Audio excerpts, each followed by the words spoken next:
July 3, 1894. Under cover of night, the United States Army marched into Chicago, not to fight a foreign enemy, but to break a strike. It began with Pullman factory workers whose wages were slashed by nearly 25%, while rent in their company town remained exactly the same. By late June, roughly 250,000 railroad workers across the country joined the boycott, bringing the national rail system west of Chicago to a halt. President Grover Cleveland's attorney general secured a federal injunction, and then Cleveland did something no president had ever done before. He sent the army without asking Illinois for permission, and Governor John Altgeld was never even informed of the decision. Altgeld was furious, calling it an unconstitutional invasion of his state, yet 8 companies of armed federal troops arrived in Chicago that night.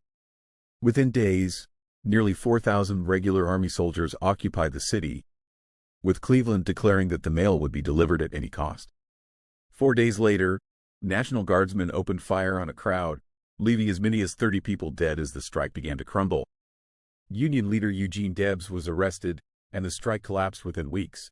But Congress had just passed a law creating a new national holiday, Labor Day. On this day in Chicago history, the U.S. government sent an army against its own workers. Subscribe to the Chicago Cipher. On this day in Chicago history, we're here.